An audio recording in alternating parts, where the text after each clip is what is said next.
Assalamualaikum warahmatullahi wabarakatuh. Selamat datang di vlog saya, Khairul Azam Al-Farizi. Sahabat-sahabat semua, alhamdulillah pada kesempatan hari ini kita mendapatkan kabar gembira. Walaupun kabar ini datang dari tadi malam, karena kita nggak sempat ya buat bikin vlog, untuk bikin konten. Tadi malam banyak kesibukan banget, diantaranya melayani teman-teman PMI kita yang akan pulang ke Indonesia dan melayani para jemaah umrah. Sahabat-sahabat semua, hari ini ada kabar gembira buat teman-teman semua, bahwa tadi malam mulai hari ini Arab Saudi sudah membebaskan masker kembali di tempat-tempat di ruangan-ruangan terbuka. Kemudian juga menghapusnya sholat social distancing. Ini yang paling saya tunggu-tunggu, guys. Sholat social distancing sangat mengganggu saya, guys, karena merapatkan saf itu merupakan daripada kesempurnaan salat. Alhamdulillah hari ini mendengar kabar bahwa sholat social distancing itu sudah ditiadakan di Masjidil Haram, Masjidil Nabawi, dan seluruh masjid-masjid yang berada di wilayah Kerajaan Saudi Arabia. Karena biasanya teman-teman, ketika dulu sebelum pandemi kita sholat itu di Arab Saudi nih, kalau di Indonesia mungkin agak-agak masih biasa. Di Arab Saudi ketika kita sholat jauh-jauhan, beda sedikit aja kita dipelototin. Tapi sekarang kita mau mendekat ke orang, ketika sholat kita yang dipelototin, kan kebalik gitu ya. Jadi insya Allah ini akan kembali normal kembali. Alhamdulillah, syukur kepada Allah Subhanahu wa ta'ala. Dan yang paling penting teman-teman, ini informasi gembira bagi teman-teman PMI, bagi para jemaah umroh, yaitu ditiadakannya karantina mandiri, karantina di rumah ataupun karantina di hotel. Jadi teman-teman sekarang yang ingin kembali ke Arab Saudi itu tidak akan mengalami karantina di hotel, melainkan ketika kalian sudah datang ke Arab Saudi, maka kalian bisa langsung kembali ke majikannya masing-masing. Masya Allah, ini kabar yang begitu menggembirakan, karena termasuk daripada kendala teman-teman kita yang ingin kembali ke Arab Saudi itu adalah di biaya, teman-teman. Karena karantina di Arab Saudi itu di atas 2.000 real, 2.500 real, itu sudah hampir mencapai 10 juta. Maka dari itu teman-teman, ini merupakan kabar yang begitu mengembirakan. Bahkan kalau di beritanya itu memang tidak ada ya, tidak menyebutkan untuk jemaah umroh itu tidak dikarantina.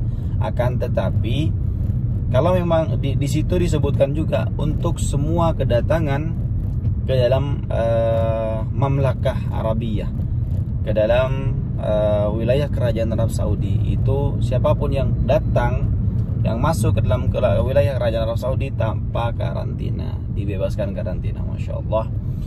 Tapi yang saya takutkan yaitu dulu ada jamaah Malaysia itu pakai visa ziarah, mereka tidak dikarantina, sementara yang pakai visa umroh dari Indonesia itu masih dikarantina. Saya takutkan dari Indonesia ini masih mendapatkan karantina.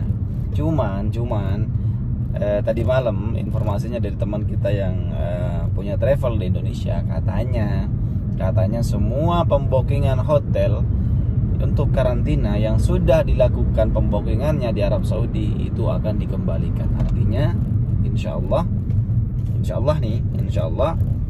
umroh pun tanpa karantina.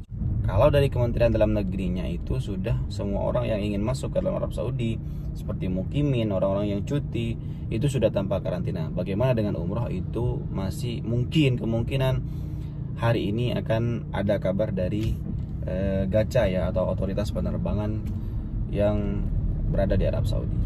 Nah, jadi buat teman-teman, semoga informasi ini bermanfaat, karena yang banyak ditakutkan itu oleh para jemaah umroh, oleh teman-teman kita PMI yang ingin kembali atau ingin masuk ke Arab Saudi itu adalah karantinanya. Karena makanannya tentu tidak akan sesuai dengan makanan kita yang ada di Indonesia. Bahkan kurang layak, banyakkan kurang layak. Karena ini kan dikelola oleh maskapai. Pembookingan hotelnya ini harus melewati maskapai, bukan lewat pemerintah Arab Saudi.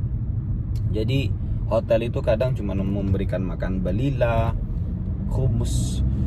Jadi kurang, untuk orang-orang Indonesia ini kurang bisa dibilang kurang manusiawi kalau untuk ukuran orang Indonesia ya. Siapa sih yang mau makan balila? Balila tahu nggak, yang seperti kacang-kacang gitu teman-teman, itu dikasih kuah-kuah gitu. Kalau di Indonesia bisa disebut itu kolak lah, kolak. Tapi itu kolak kan manis, kalau ini enggak. Jadi silakan share informasi ini ke teman-teman kalian agar teman-teman yang ingin masuk melaksanakan ibadah umroh, masuk untuk kembali ke Arab Saudi, itu tidak perlu khawatir akan karantinanya di Arab Saudi. Nah, kemudian teman-teman, apa saja syarat-syarat ketika ingin masuk ke Arab Saudi? Tentu tetap ya, vaksin harus 2 kali, kalau perlu boosternya. Kemudian kalian harus tetap melakukan tes PCR di rumah sakit yang ditentukan. Dan iqamah kalian harus masih berlaku, audah kalian harus masih berlaku, paspor kalian juga harus masih berlaku lebih dari 6 bulan. Sekarang yang kita harapkan teman-teman, kita sangat berharap bahwa di negara kita Indonesia juga akan membebaskan karantina.